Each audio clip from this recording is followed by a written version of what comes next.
Hello friends, आज के video में डिस्कस करने जा रही हूँ जॉन डन के द्वारा लिखी गई पोयम बेटर माय हार्ट को। इसके पहले थोड़ी सी जानकारी जॉन डन के बारे में दे दूँ।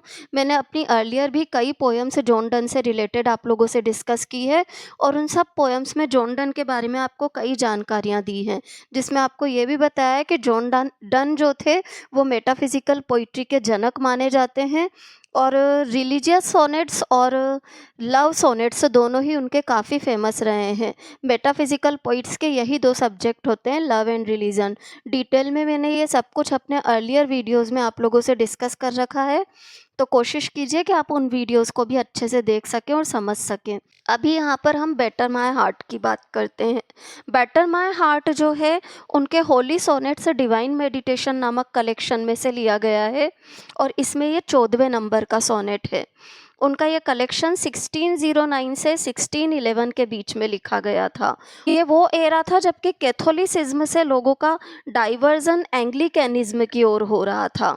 तो ये चीज़ भी ध्यान रखिएगा, क्योंकि इस पोयम के अंदर गॉड के अंदर पोइट अपनी फेद को तो बता रहा है, परंतु साथ ही साथ में ये बता रहा है कि किस तरीके से उसके विचार विकृत हो चुके हैं, जिसके कारण कि बेटर माय हार्ट जो है वो पेट्रार्कन मॉडल में लिखा गया सोनेट है और चार 8 लाइन के 2 क्वाट्रेंस और उसके अलावा 6 लाइन का सेस्टेड पार्ट है।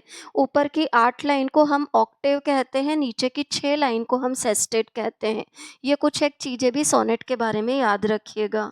अब यहाँ पर जो हम बात कर रहे हैं वो क्या है, इस सोनेट के अंदर पूरी की पूरी सोनेट में एक मेटाफोर रन कर रही है, जहाँ पर कि गॉड को एक शक्तिशाली सेनापति बताया गया है, टिंकर से कंपेयर किया गया है ठठेरा।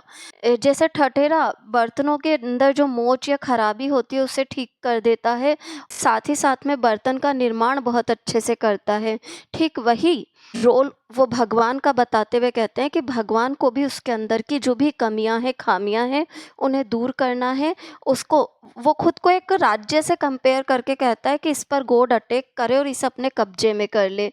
तो ये मेटाफोर पूरे के पूरे सोनेट के अंदर रन कर रही है। उसके अलावा भी बहुत प्यारी प्यारी फिगर्स ऑफ स्पीच का यूज़ किया है उन्होंने अपनी बात को प्रकट करने के लिए, जो कि हम जैसे जैसे सोनेट पढ़ेंगे वैसे वैसे क्लियर होगा। और साथ ही साथ में जो पोइट की टोन है पोयम के अंदर, it is not of a prayer. वो भगवान से प्रेयर नहीं कर रहे हैं, बल्कि वो भगवान को कमांड कर रहे हैं कि God you have to do this for me. तो एक तरह से भगवान को एड्रेस किया गया है और भगवान एक ऐसे व्यक्ति के रूप में खड़े हैं जो कि रिप्लाई में कोई रेस्पॉन्स नहीं दे रहा है। तो ये भी बात ध्यान रखिएगा। तो यहाँ पर जो क्योंकि गॉड को एड्रेस किया गया है as a person who is not responding, तो इस आधार पर इस पोयम के अंदर एपोस्ट्रोफी को भी यूज़ किया गया है। अब हम बात करते हैं पोयम के डीप जो साइड है उसके लिटरेरी मीनिंग की, उसके वर्बल मीनिंग की। तो देखते हैं पहले पोयम को। Better my heart.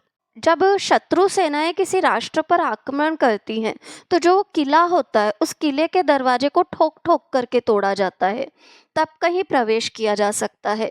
तो पोइट अपने हार्ट को एक फोर्ट से कंपेयर कर रहे हैं और इस फोर्ट को ठोक पींच करके तोड़ करके भगवान को अंदर प्रवेश करना है।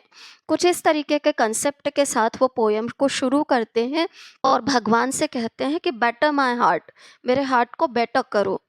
3% गॉड। फिर वो गॉड की ट्रिनिटी, क्रिश्चियन माइथोलॉजी में जो गॉड को के ट्रिनिटी फॉर्म को बताया गया उसे रेफर करते हुए बोलते हैं God is the Father, God is the Son, God is the Holy Spirit, Holy Ghost. तीनों ही रूप में आकर के ओ गॉड, मेरे अपने ट्रिनिटी रूप में आकर के मेरे इस हार्ट को बेटर करो।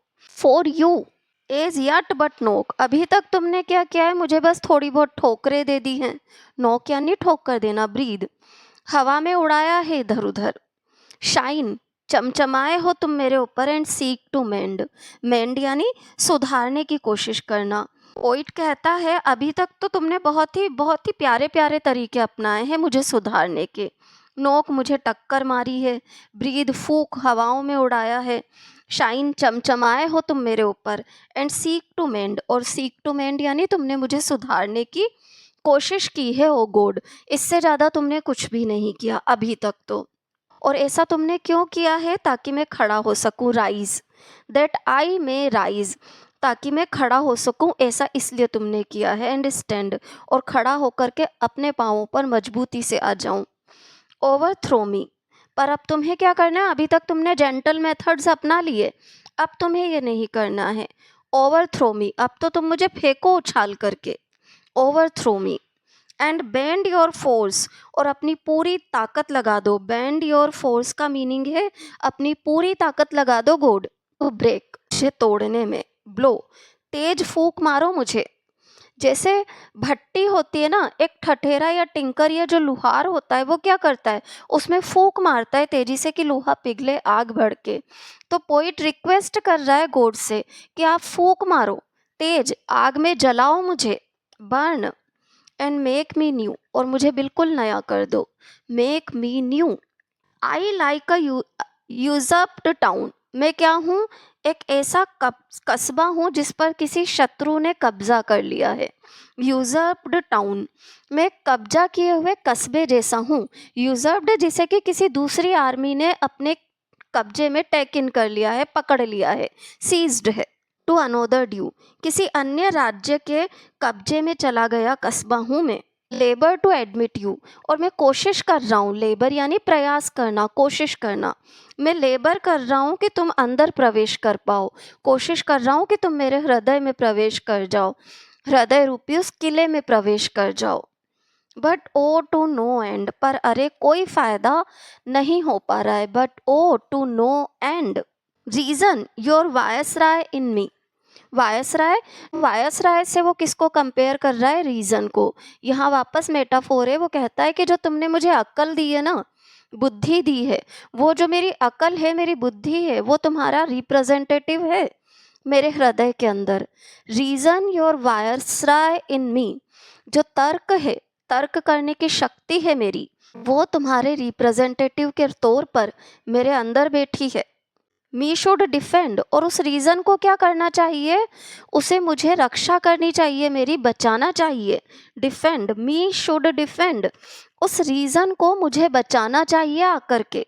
बट इज कैप्टिवेटेड, पर मेरा वो तर्क शक्ति, मेरा वो रीज़न, वो खुद भी बंदी हो गया है। यानी कि मेरी अकल काम नहीं कर रही है। मेरी अकल, मेरे तर्क शक्ति, जो कि कभी तुम्हारा वायसराय थी मेरे हृदय के अंदर, उसे भी किसी दूसरे ने अपने कब्जे में ले लिया है। कैप्टिवेटेड, कब्जे में, बंदी। एंड प्रूव्स वीक और अनट्रू, और मेरा जो तर्क है ना, या मेरी जो तर्क शक्ति है, वो भी कैसी साबित हो रही है? वीक, कमजोर, और अनट्रू, और झूठी साबित हो रही है मेरी तर्क शक्ति भी। Yet dearly I love you, फिर भगवान से कहता है मैं तुम्हें बहुत प्यार करता हूँ। डियरली, गहराई से। I love you and would be loved fain, और मेरी इच्छा है कि मैं क्या चाहता हूँ कि तुम भी मुझे प्यार करो, या चाहता हूँ मैं कि तुम भी मुझे प्यार करो, मैं तुमसे बहुत प्यार करता हूँ oh God. But am betrothed unto your enemy, और एनिमी, एनिमी से क्या मतलब है? डेविल से। भगवान का शत्रु कौन है? शैतान। तो पोइट बोलता है आगे, पर हो क्या गया है? बिट्रोथेड, मेरी सगाई हो गई है, मेरा संबंध हो गया है। किससे? टू योर एनिमी, तुम्हारे शत्रु से। ओ गॉड डिवोर्स मी, तो अब गॉड तुम्हें आकर के क्या करना है? मेरा डिवोर्स करवाओ। अनटाई और ब्रेक, तोड़ दो, खोल दो। अनटाई यानी खोलना, ब्रेक यानी तोड़ना। खोल दो, तुम तोड़ दो। दैट नोट अगेन, उस बंधन को जो मेरे और डेविल के बीच बन गया है, तो उस बंधन को खोल दो गॉड, जो कि मेरे और डेविल के बीच में बन गया है। टेक मी टू यू, और मुझे अपनी शरण में ले लो। Take me to you. Imprison me, अपनी शरण में ले लो, कैद में डाल दो। इम्प्रिजन मी, कैद में डाल दो मुझे। फॉर आई, क्योंकि मैं। एक्सेप्ट यू एंथ्रोल मी, जब तक कि तुम आकर के मुझे कैप्टिवेट नहीं कर लेते ना। एंथ्रोल यानी जेल में डाल देना, कब्जे में ले लेना। एक्सेप्ट यू, तुम्हारे अलावा, या तुम जब तक कि मुझे आकर के अपनी कैद में नहीं ले लेते। नेवर शैल बी फ्री, मैं तब तक कभी स्वतंत्र नहीं हो पाऊंगा। Never shall be free. NOR ever chest, और ना ही कभी पवित्र हो पाऊंगा। एक्सेप्ट यू रेविश मी, जब तक कि तुम आकर के मुझे खुशियों से नहीं भर देते। रेविश का मीनिंग होता है फिल विद डिलाइट, खुशी से भर जाना। जब तक कि ओ गॉड तुम आकर के मुझे खुशी से नहीं भर देते, तब तक मैं क्या करूँगा, पवित्र नहीं हो पाऊँगा और शुद्ध नहीं हो पाऊँगा। यहाँ पर वो अपने सोनेट को कंप्लीट करते हैं। सोनेट की फर्स्ट 8 लाइन्स में वो ये बता रहे हैं कि वो किस तरीके से किसी शक्ति के कब्जे में चले गए हैं, और नीचे के जो 6 लाइन्स है उनमें ये बताने की कोशिश कर रहे हैं वो कि वो मुक्त होना चाहते हैं, अपनी प्रार्थना प्रकट कर रहे हैं कि मैं मुक्त होना चाहता हूँ, ये जो दूसरे टाउन ने मुझ पर कब्जा कर लिया है उस बंधन से। तो इस तरीके से उन्होंने अपने पूरे सोनेट को लिखा है और कंप्लीट किया है। सोनेट से रिलेटेड कोई भी कन्फ्यूज़न हो तो कमेंट बॉक्स में कमेंट डालें। लिटरेरी डिवाइसेस की बात करें तो सोनेट इटालियन और पेट्रार्कन मॉडल में लिखा गया है। सोनेट की 4th line, your force to break blow burn, यहाँ पर एलिट्रेशन फिगर ऑफ स्पीच है, और साथ ही साथ में पोइट ने गॉड को एड्रेस करते वक्त एपोस्ट्रोफी फिगर ऑफ स्पीच का यूज़ किया है। मेटाफोर के रूप में देखें तो पोइट खुद को एक किले से कंपेयर करता है, यह एक बर्तन से कंपेयर करता है जिसे कि एक ठठेरे के रूप में भगवान आकर के क्या करेगा, ठीक करेगा। यह एक सेना के सेनापति के रूप में कंपेयर करता है वो गॉड को, जो कि आकर के उस किले पर आक्रमण करेगा, जो कि पोइट के हृदय रूपी किला है। खुद को वो एक कब्जा किए गए कस्बे से कंपेयर करता है। I like a usurped town, like यानी जिस पर कंपैरिजन किया गया है, यहाँ पर सिमिली फिगर ऑफ स्पीच है। वो अपने आप को एक कब्जा किए गए कस्बे से कंपेयर कर रहा है। सोनेट बहुत ही प्यारा है और बहुत ही अच्छे से यूनिवर्सली देखें तो हम रिलीजियस फीलिंग्स को हर मनुष्य की जो कि गॉड के प्रति होती है उसको प्रकट करने की कोशिश कर रहा है। वीडियो अच्छा लगा हो तो लाइक कीजिए और चैनल को सब्सक्राइब और शेयर ज़रूर करें। Thank you everyone.